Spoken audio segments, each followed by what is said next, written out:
tepasini kesib tashlaysizlar, ustini ochasizlar. Shpritsda 1 mg oziqani solamiz, yaxshilab aralashtiramiz. Xuddi gullarga qandoq suv quysanglar, qanaqa sug'orsanglar, oziqani ham xuddi. Assalomu alaykum qadrli do'stlar. Bugun sizlar bilan xona gullari uchun bahorda eng muhim oziqa haqida gaplashamiz. Sizlarga o'lchash, tayinlash, ishlatishni qisqa qilib ko'rsatib beraman. Har qanaqa xona gullari qishdan ozgincha nimjonroq, holati xunukroq, ranglari xiraroq bo'lib chiqadi. Bu tabiiy narsa, hammada bo'ladi. Bahorda bu oziqa xona gullarimizni o'sishini ta'minlaydi, baquvvat qiladi va ranglarini, ko'rinishini chiroyli qiladi. Albatta o'zingizlar natijasini sezasizlar. Bu oziqalarni har qanaqa xona gullari uchun ishlatsa bo'ladi, faqat gullab turgan xona gullariga bermaysizlar. Video davomida men sizlarga hammasini tushuntirib beraman. Va bu oziqani qanaqa qilib olish, qayerdan olishni ham sizlarga tushuntirib beraman. Bu reklama emas, bu oziqalarni topish juda ham oson. Do'stlar, kim bizning kanalimizda mehmon bo'layotgan bo'lsa, albatta obuna bo'linglar va bizning Telegram kanaliga ham obuna bo'linglar. Bahorda xona gullari uchun eng muhim oziqalar bu universal oziqalar hisoblanadi. Misol uchun mana 3 ta 20 oziqasi yoki 3 ta 18 oziqasi yoki 3 ta 25 oziqasi. Universal oziqalarning tarkibida o'simlik uchun kerakli bo'lgan hamma moddalar bor va o'simlik uchun eng kerakli bo'lgan azot, fosfor, kaliy ko'p miqdorda bo'ladi. Asosan bahorda xona gullari uchun azot moddasi juda ham muhim. Azot xona gullarimizni o'stirish uchun, yangi barg, yangi shoxlar chiqarish uchun juda ham katta yordam beradi. Bugun biz 320 oziqasini ishlatamiz. Bu reklama emas. Sizlar bu oziqalarni yoki gul bozorlaridan yoki agro do'konlardan topsanglar ham bo'ladi. Deyarli hamma agro do'konlarda sotiladi. Misol uchun agro do'konga borib, menga 320 ni 50 gram, 100 gram bering desanglar, sotuvchi o'zi biladi. 320, 318 oziqasini juda ko'p firmalar ishlab chiqaradi va bularning rangi har xil bo'lishi mumkin. Menga shu savolni ko'pchilik beradi. Siz ko'rsatgan 320 ko'k rangda, bizaniki bo'lsa oq yoki sariq deyshadi.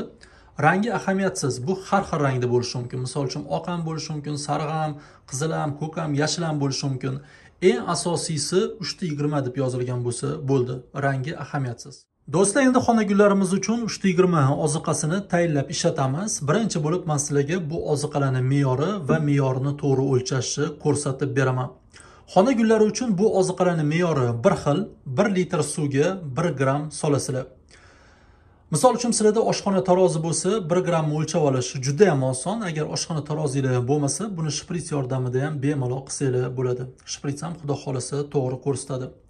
Oddiy shprits olasizlar, 2 mg, 4 mg farqi yo'q va eng tepadagi birinchi chizig'iga taqab, tepasini kesib tashlaysizlar, ustini ochasizlar. Shpritsda 1 mg degani bu 1 gram degani. Agar oziqani shu joygacha olsanglar 1 gram bo'ladi. 2 mg bu 2 gram degani. Bizga 1 mg kerak, 1 gram kerak. Shu uchun ortiqchasini to'kib yuboramiz.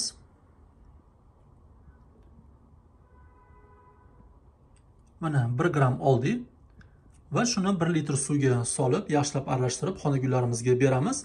Ozgincha ko'p bo'lsa, ozgincha kam bo'lsa, buni zarari yo'q, lekin juda ham ko'p qilib olmaylik. Misol uchun agar sizlar 5 litr tayinlamoqchi bo'lsanglar, o'lchash juda ham oson. 1 choy qoshiqning ichida 5 gram bo'ladi. Shu 5 litrga 1 choy qoshiq solsanglar, adashmaysizlar.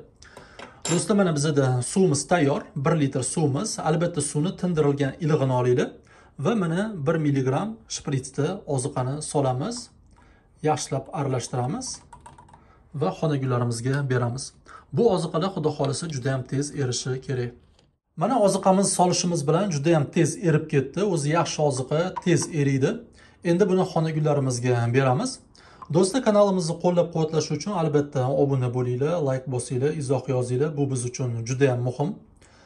Albatta xona gullariga oziqani berayotganda tuprog'i ozgincha namroq bo'lsin va oziqalarni ko'p bermanglar. Har 10-15 kunda bir marta bersanglar yetadi.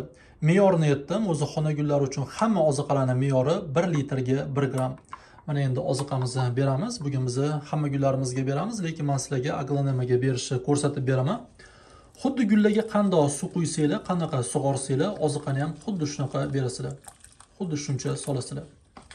Do'stlar, albatta bizning Telegram kanalimizga ham obuna bo'linglar. Telegram kanalimizda har kuni faol biz. Mana bugun sizlarga shuni ko'rsatib bermoqchi edim. Xudo xolasa keyingi videoda bu oziqani kuchaytirish yo'lini men sizlarga tushuntirib beraman. Bu narsaga xelat temirni qo'shsanglar har tomonlama juda ham zo'r bo'ladi. Bu narsani biz yaqinda Telegram kanalimizda yozuvdik. Do'stlar, sog' bo'linglar, salomat bo'linglar. Keyingi videolarda ko'rishguncha.